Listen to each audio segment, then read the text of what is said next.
this video is the last video on simplex method, and today we will complete a simplex method. But before moving on, I think you need to pause your video for a second and just like, share and subscribe this channel as much as you can. Okay, so moving on, today we will do a two-phase method or artificial method to solve the linear programming problem. So what is this two-phase method or artificial variable method?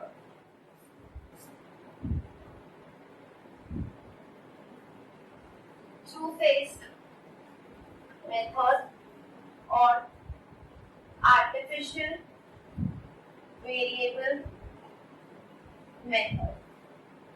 So just see what is two-phase method. Here we solve that questions which have greater than equal to sign, less than equal to sign and equal to sign. When all three types of inequalities are present, then we will solve the question by two-phase method. See, for the greater than or equal to sign or less than equal to sign, if only these two inequalities are present, we used to solve it by graphical method when it is of two variables. Okay, if we have more than two variables, then we used to solve it by simplex method. Okay, and basic simplex method was used when we have less than equal to sign. We used to solve it by basic simplex method, and when we have greater than equal to sign, we used to solve it by big M method. But now if in the question we have structural constraints having both less than and greater than equal to sign, then we will solve this method by two-phase method. Okay, now what is artificial variable method? Okay, so you already have a clear concept about what artificial variable. So what is an artificial variable? So it is a fictitious variable that has no physical meaning, but we introduce this method into a solution or this variable into a solution so that we can easily reach to our optimal solution. Okay, so we only use this method just to ease our solving. Okay, now how to solve this two-phase method? See, in two-phase method, we will solve this method in two phases. We have phase 1 and we have another phase which is known as phase 2. So see, in this phase 1, what is our basic procedure? In this phase 1, we try to eliminate what? The artificial variable. Okay, in this phase, we try to eliminate artificial variable, whereas in phase 2, we try to reach to our optimum solution. In phase 2, we try to reach to our optimum solution. Now, अपन ये method तभी तक करेंगे अगर artificial variable अपना remove हो जाए. Suppose अपन question solve कर रहे हैं और आर्टिफिशियल वेरिएबल रिमूव हो ही नहीं रहा है. इसका मतलब क्या हुआ कि जो given set of structural constraint है अपने पास, वो अपन को कोई फीजिबल सोल्यूशन नहीं दे रहे हैं. मतलब उस सेट ऑफ इनइक्वालिटीज के लिए अपने पास नो सोल्यूशन है या इनफीजिबल सोल्यूशन है. इसलिए अपन इस मेथड में सबसे पहले इसको एलिमिनेट करते हैं. अब इसको सॉल्व करने का तरीका कैसे होता है? सी, इसमें अपन को एक ऑब्जेक्टिव फंक्शन, हर क्वेश्चन में एक ऑब्जेक्टिव फंक्शन दिया रहता है. सपोज इसमें दिया है 5x + 4y. ये अपना एक ऑब्जेक्टिव फंक्शन है. ओके, अपन ने इसमें आर्टिफिशियल वेरिएबल इंट्रोड्यूस किया और अपने ऑब्जेक्टिव फंक्शन डेवलप किया था. अब अपन जो फेज 1 होता है, जब अपन को आर्टिफिशियल वेरिएबल को रिमूव करना होता है, तो अपन इस मेथड को कुछ इस तरीके से सॉल्व करते हैं कि इनिशियल फेज के लिए अपन जो गिवन सेट ऑफ वेरिएबल्स होते हैं उनकी कोएफिशिएंट की वैल्यू को 0 मानते हैं और उस हिसाब से सॉल्व करेंगे. अगर आर्टिफिशियल वेरिएबल रिमूव हो जाता है, फिर अपन ऑप्टिमल सॉल्यूशन के लिए वर्क करते हैं, वरना अपन यहीं पे छोड़ देते हैं और लिख देते हैं कि given set of constraints has no solution और इनफीजिबल सॉल्यूशन. सो इस केस में अगर ये सपोज क्वेश्चन अपना मैक्सिमाइजेशन का होता है, तो अपना आर्टिफिशियल वेरिएबल हो जाएगा 5x + 4y. ओके, ये अपना गिवन ऑब्जेक्टिव फंक्शन है. अब अगर अपन को इसको मैक्सिमाइज करना है, तो we will write in the form of 0x plus 0y minus m into a. Okay, तो इसको अपन ने 0 इसलिए किया है क्योंकि गिवन सेट के लिए अपन सबसे पहले बस यही चेक करते हैं कि वेदर ये ऑप्टिमल है कि नहीं।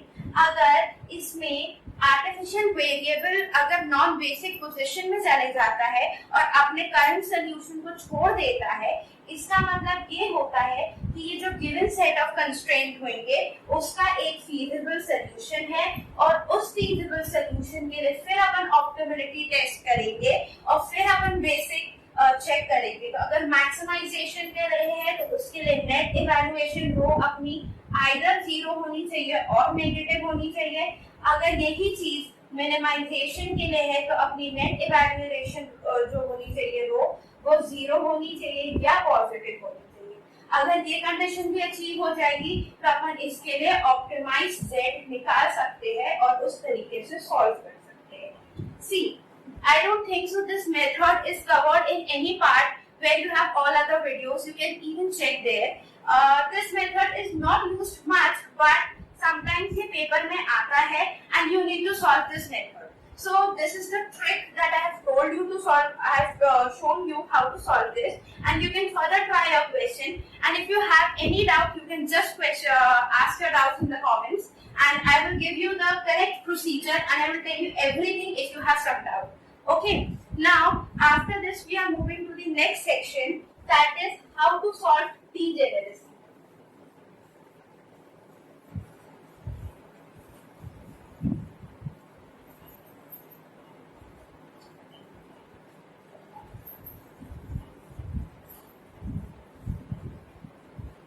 Okay, now moving to the next part of this video, that is how to solve degeneracy. सबसे पहले degeneracy की कंडीशन क्या होती है? तो while selecting the lowest limiting ratio for the outgoing row, we have to select the lowest limiting ratio. और अगर कोई दो रो की वैल्यू सेम आ जाती है और being that the least value, तो अपने लिए मुश्किल हो जाता है to select one value. Okay, we do not know कि कौन सी करेक्ट वैल्यू होगी कि अपन उसको सिलेक्ट करेंगे तो अपन को ऑप्टिमम आंसर मिल जाए। Okay, so we have 3 ways to check this. Okay, so this is the topic where we are doing how to solve the degeneracy वाले cases. Okay, so अगर अपने पास कोई टेबल है, suppose syntax table, suppose we have this variables, okay, and this is a replacement ratio. Suppose I'm writing the coefficients like this only. 3, 5, 1, 0, 1, 0, 2, 9, 2, 0, 0, 1. Suppose this is a simplex table. We have replacement ratio for this is equal to 20. Okay, this is equal to 60 and this is equal to 20. See, now we have two ratios which are equal in magnitude and these being the lowest ratio. So we can either select the row 1 for the outgoing row, or we can either select the row 3 for the outgoing row. Now we do not know what to select. Now the first way to solve this type of question is number 1 is by hit and try method.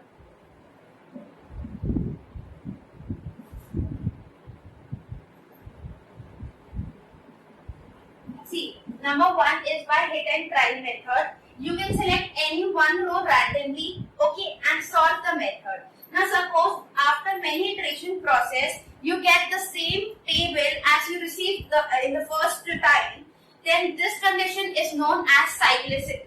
Okay, so in this condition, you get the same table again and again and you will not reach to your optimal question. So if that happens, then you have to solve by another value and then solve by the same method. So this is little bit complicated and more laborious process. So here we will not do by this method. Now second method is by selecting the identity matrix. Okay, now how to solve this method? See,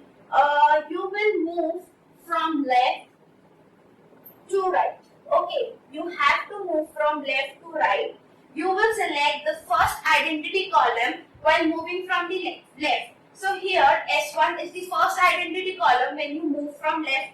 Okay, suppose here Y is our what? Key column. Okay, we have supposed that Y is our key column. Now you will divide every element of this identity matrix with the key column respectively. Here when you divide 1 by 2, you get this value as 0.5. When you divide 1 by 2, you get this value as 0.5. When you divide 0 by 5, you get this value as 0. And here also you get this value 0. Okay, now you have to select what? For the replacement ratio, you have to select the least value. Okay, now here in this case also, least to 0 are giving you the least value, but both are again same. Now you have a confusion of selecting this row or this row as your outgoing row. Now again the problem arises, so you cannot solve this again by this method. Now the third method that after this you will try will be selecting the main columns. Okay, now selecting the main columns. What are the main columns? These variables that are given in the question. The columns, these columns are known as main column. Now you will select the first main column from the left, so that is of x. Now again, you will divide these ratios. Okay, so this is what will be 5 by 2, this will be what 3 by 5, and this will be 2 by 2. Okay, when you will see here now that 5 by 2 is somewhat 2.5. Okay, 3 by 5 being greater here than 2 by 9. So in this case 2 by 9 is the least ratio, and hence this will be what? Our outgoing variable. So the row head under this row will be our outgoing variable, and this row will act as our what? This will act as a key row. Okay, so in this way you can solve the questions which have degeneracy in it. Okay, this is very easy and you can easily solve it. So first is the hit and try method. You can select anyone and solve. If the question gets the same simplex table that you have earlier, then that condition is known as cyclicity. Then you go on to the second method to solve this, which is the selecting the identity matrix from the left.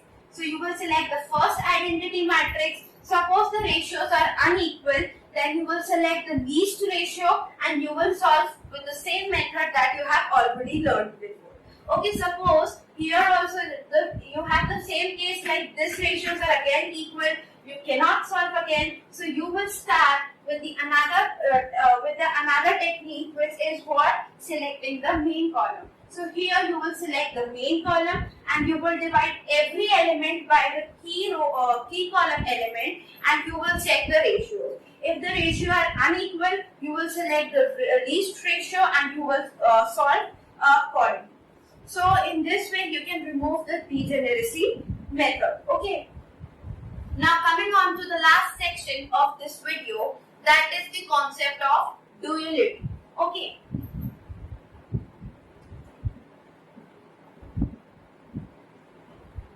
So the name itself suggests duality. So duality is what? Dual means which has two parts. So every linear programming has two pairs. Okay, so they exist in pairs, that is they have two parts. First one is the initial question that we always get. Okay, and second is the other part which we develop so that we can ease our calculation and reach to our optimal solution.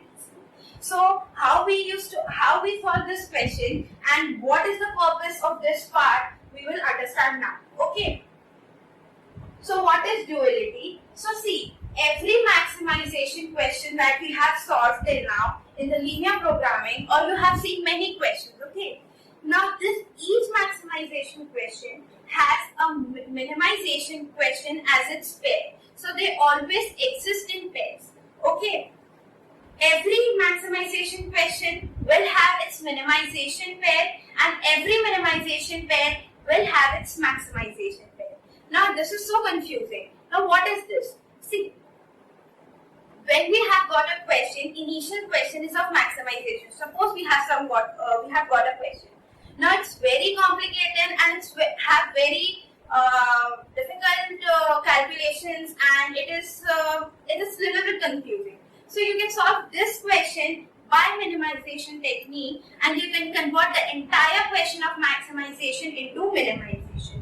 So the initial question that we got is known as what? The primal solution, and the question that we have converted into minimization one, or the derived part, is known as what? The dual solution. So we have two parts, or we have two pairs in this. We have an initial part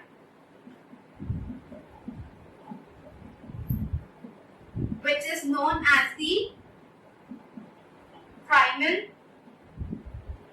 solution. Okay. Then we have the derived part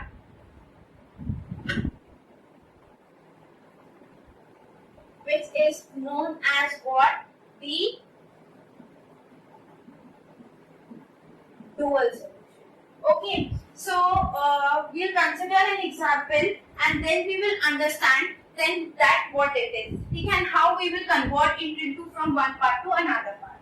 Now what is the main purpose of studying this? See, I told you this right now only, that if you have got the initial part which is very difficult to solve, or it has very complex calculation, so we'll try to convert it into the derived part or the dual part so that we can easily solve it, and you will see that from one of the part it will be very easy to reach to our optimal solution. So we'll just see that which part is easy and how can we easily shift the solution so that we can easily get our optimal solution. So we'll consider an example, and we'll see how we can convert from one part to another. Now suppose we have to solve a maximization question where our objective function is what? 5x plus 9y plus 7z. Okay. Now we have a constraint as 2x plus 9y plus 8z is less than equal to 420.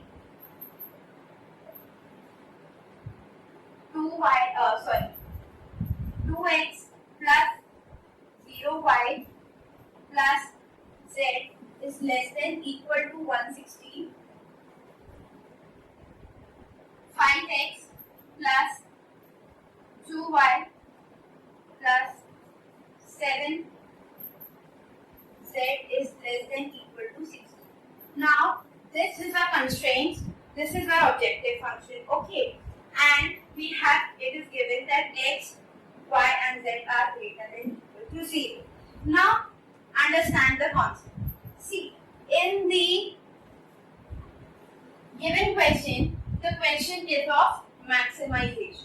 So in the duality, so this is the trivial part, okay, and we have to solve what? The dual part. Okay, now in the trivial part, the question is what? Of maximization. So dual part, it will convert into what? Minimization. अब ऐसे ही तो direct convert नहीं कर सकते ना कि same question हो but इसमें मैक्सिमाइज था पर इसमें मिनिमाइज कर दे, ये कोई कॉन्सेप्ट नहीं बैठता है. ठीक है, तो अपन को इसी क्वेश्चन में कुछ चेंजेस लाने पड़ेंगे. अब वो चेंजेस कैसे आते हैं? सी, इसमें जो भी अपने प्रॉफिट कोएफिशिएंट्स होते हैं वो डुअल वाले में अपनी रिसोर्स वैल्यू बन जाती है.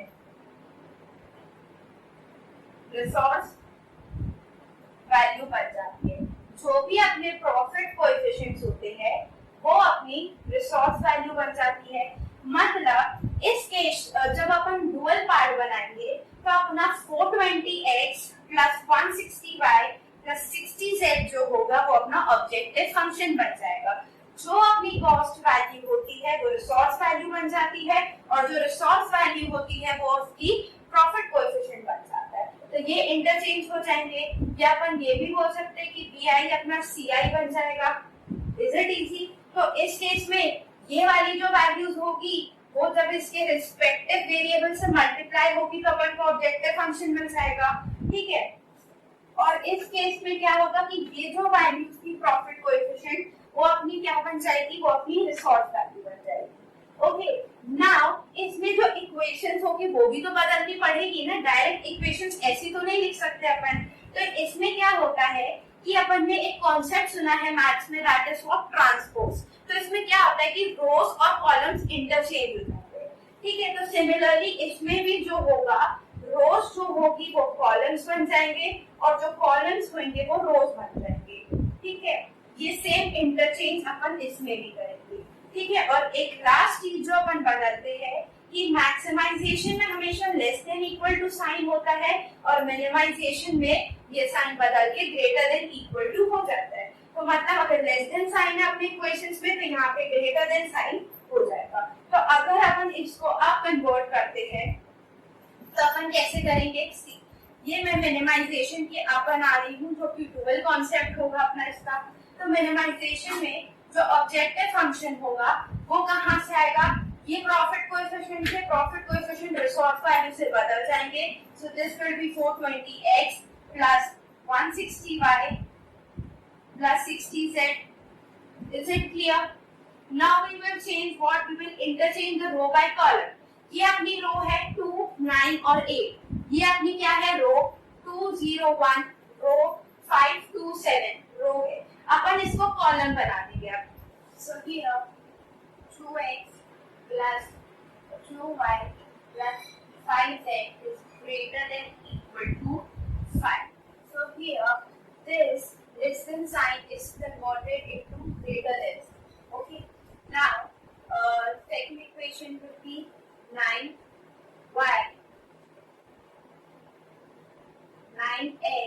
plus 0y plus 2z.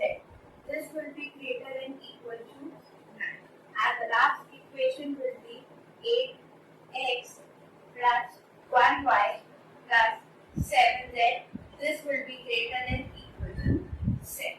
Okay, and here x, y, and z are greater than equal to 0. This will be our equation. तो ये था कॉन्सेप्ट ऑफ डुअलिटी, और इसको किस तरीके से अपन एक पार्ट से दूसरे पार्ट में कन्वर्ट करेंगे, कैसे अपन को प्रिमियल सॉल्यूशन मिलेगा, कैसे अपन को डुअल सॉल्यूशन मिलेगा, और कैसे इसको कन्वर्ट किया जाता है, ये अपन ने सीखा। अब इसके बाद इसका सॉल्विंग का मेथड सेम, सिंपलेक्स टेबल बनाएंगे, इनकमिंग वेरिएबल लेंगे, आउटगोइंग वेरिएबल लेंगे। इस केस में मिनिमाइजेशन है, तो अपनी जो नेट इवैल्यूएशन रो होगी वो या तो पॉजिटिव छोड़ेंगे अपन या तो 0 छोड़ेंगे। जब तक वो नहीं आएगा तब तक अपन को ऑप्टिमल सॉल्यूशन नहीं मिलेगा। जिस केस में अपन को नेट इवैल्यूएशन रो या तो 0 मिलेगी या तो पॉजिटिव मिलेगी, वो अपना ऑप्टिमल सॉल्यूशन हो जाएगा, और उसके लिए अपन ऑब्जेक्टिव फंक्शन की वैल्यू कैलकुलेट कर देंगे। ओके, सो इसी के साथ अपना सिंप्लेक्स टॉपिक खत्म होता है। पर ये सेशन क्लोज करने से पहले कुछ इंपॉर्टेंट पॉइंट्स तो ध्यान में रखने चाहिए क्वेश्चन सॉल्व करते वक्त, अपन उसको डिस्कस करते हैं। तो सबसे पहला पॉइंट ये आता है कि अपनी जो भी रिसोर्स वैल्यू होती है that should never be negative. अगर किसी केस में अपनी रिसोर्स वैल्यू नेगेटिव होती है तो वी विल मल्टीप्लाई बाय -1 ताकि अपना इनइक्वालिटी का साइन बदल जाए और अपनी जो रिसोर्स वैल्यू होती है वो पॉजिटिव हो जाए। मतलब अगर ये इक्वेशन है अपनी ax plus by less than equal to -c, तो अपन ये इक्वेशन कभी इस तरीके से सॉल्व नहीं करेंगे, we will multiply the equation by -1, तो ये इक्वेशन बदल जाएगी इस तरीके से, and now we will solve this with this equation. Okay, so this is the first point that you have to keep in mind, that a resource value should never be negative while solving the question. Now the second point that you have to keep in mind is sometimes we have an objective function which is to maximize our objective function, and in the given question we have the constraint of inequality is greater than equal to sign. So we should always multiply our objective function with minus sign in order to convert into a minimization objective function. See, we have an objective function like 2x plus 9y, and we have to maximize this question, okay, and we have the inequalities in the form 2x plus 4y is greater than equal to 9. See, in the maximization question we have always less than equal to inequality, but in this question we have greater than inequality, so we multiply this objective function with the -1 sign so that our inequality converts into minimization question. Okay, and this is the inequality that we use in the minimization question. So greater than equality is always used in the minimization question. So the second point that you have to keep in your mind is that if we have the objective function of greater than if we have an objective function to maximize our objective function and we have the inequalities of greater than equal to sign, then we have to multiply our objective function with -1 so that our objective function converts into minimization type. Similarly, if we have the minimization objective function and our inequalities are of less than equal to sign, we will again multiply with the -1 sign of the objective function so that our objective function converts into maximization type. Now the third point that you have to keep in your mind is that sometimes while solving and selecting the incoming variable, sometimes slack variable act as an incoming variable. So in that case, you don't have to worry about it because slack variable, if the slack variable is present in the solution, it will never affect our optimum solution. So you can even solve this method and you will continue with the same method without any tension. So this is the third point that you have to keep in mind. Now after this, all other points I have already covered, that is the tie solution, so condition of degeneracy, unbounded key condition and unfeasible solution key condition in my previous video. So for any other doubts, you can refer to my previous video and please don't forget to like, share and subscribe this.